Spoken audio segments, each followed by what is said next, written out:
It feels so weird to say that again after a long time, but welcome back to my channel.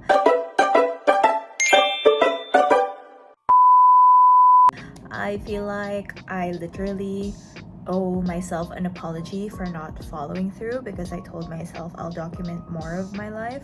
And although I did document some parts of my life in short form here on YouTube Shorts and on my TikTok channel, I feel like I have to document more of the real stuff happening, because I do document just some parts and snippets of life, and I really want to do this for me and my future self, because I want to document more and just be able to look back at my journey, our journey as foreigners living in Japan. So I want to say sorry to myself for not following through, and also sorry for you guys, whoever subscribed to this channel, because I literally ghosted you guys for a year. It's been a year ever since I posted my last long form video.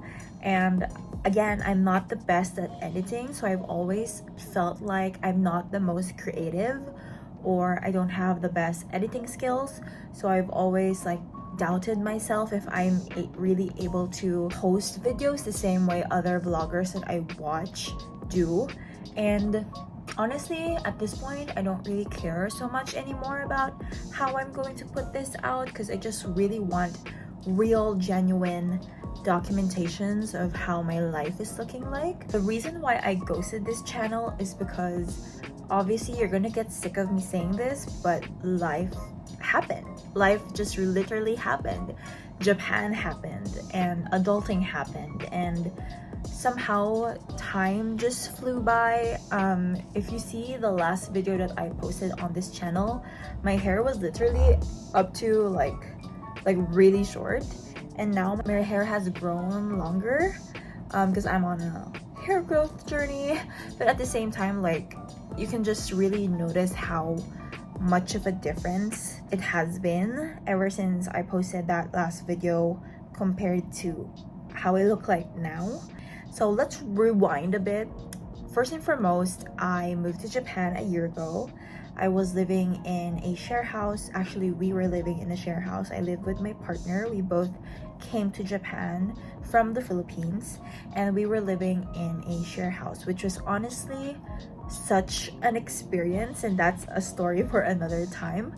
But a few months in living in that share house, literally a month in after living in that share house, we decided that we wanted to move out and get our own place or our own apartment, which is this little loft situation that you're seeing at the back. This is where we live now. Ever since, this has been our home. And the whole moving process and just, again, living in the share house is a whole nother experience. So I'll share more about that in other videos. But most of that same year, we've been really super focused on studying Japanese.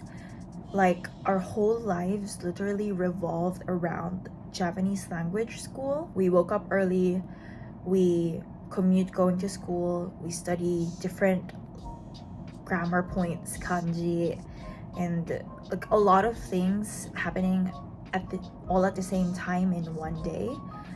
And it was just really busy.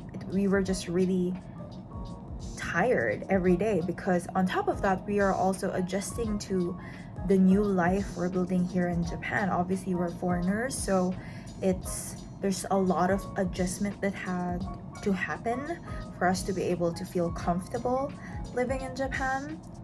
And after a year, which was this year, a few months ago, I decided to leave language school and start working here in Japan, while my partner is still currently in school, and he's about to graduate in March of next year because he wants to keep improving his Japanese. Currently, he's studying the N2 level Japanese. So there's 5 levels to learning Japanese. There's N5, N4, N3, N2, N1. N1 being the I would say borderline fluent or fluent, and he's at N2 right now. And for me, when I left language school, I was at N3 level, although I haven't been certified yet in the JLPT test or whatever, but I ended language school studying N3. And while I'm not at that level yet that I want for my Japanese language, I would say I have improved a lot, because I came here to Japan with like zero Japanese, never knew anything. I was literally trying to survive with using gestures when I go to the convenience stores.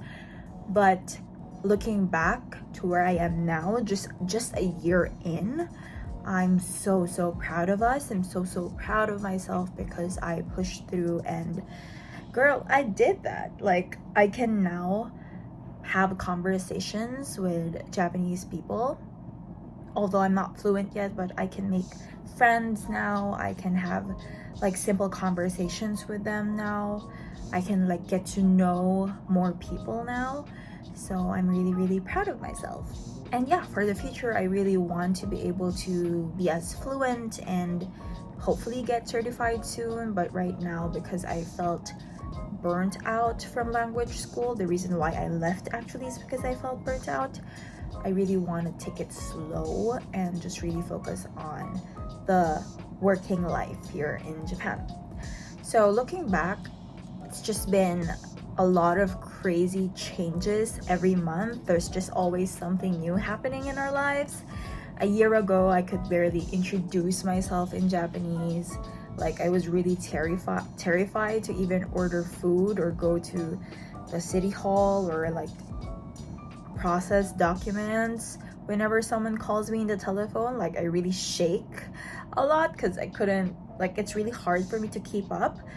But now I can actually have conversations and make friends and really connect with people. So it's still a work in progress, but I'm really proud of how far we've come.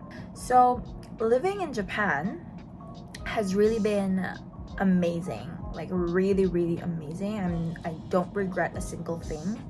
But if I'm gonna be perfectly honest, it's been full of ups and downs. There will be days where it just feels really surreal that we're now in Japan. Like a year ago, we're just really anxious if we'll able to pass all the documentation approvals of moving to Japan. But now we're actually here, and it really feels surreal and magical somehow. But then there are days where you just feel, where it's just tough, because you feel a little lonely, that you don't feel like you're still a part of them, you know? But all of that experience, all of those experiences that we've experienced in the past year, past months, has really helped us grow so much, not just in Japanese language, but also in life in general. I've met new friends, I've made new friends over the past couple of months. I've also learned new things about myself. I've started to build a life here. I could actually say that I really have a life here now. I don't think I'm in that adjustment phase anymore. I feel like I'm really starting to like blend in and have an actual life and see a future for us here. And I think that's really what I want to focus more on and want to share with you guys moving forward. The real, honest side of just living abroad as foreigners, and just the journey towards building the life here. Obviously, we're just almost 2 years in, so it's not really the same compared to other foreigners who have lived here for years. But I think that's the good part, because I can share with you guys the process until we get to the end goal, which is to be settled here in Japan. I don't really want to share just the pretty moments happening, but I also want to share with you guys the challenges. So if you ever plan to move to Japan or even move to a different country, you can consider these factors. And yeah, I think that's the little life update that I have going. We've been living in Japan for a year, literally. When I started posting in this YouTube channel, I was saying I literally posted, we finally moved to Japan and now we're 1 year in, and I'm really, really happy that we survived that 1 year, and I'm so excited for what's to come in the next coming years. So if you're new here, or if you somehow still remember this channel after all this time, thank you for being here and thank you for watching me. I really missed being able to talk in front of the camera, and I'm really excited to share more of our life here in Japan. I'll be posting more about life in Japan, maybe learning Japanese at some point when I start learning again, and maybe some random short vlogs as well here and there. So if you're into that, don't forget to like and subscribe and stick around. I like saying that, but it feels good to be back. So yeah, see you in the next video. Bye.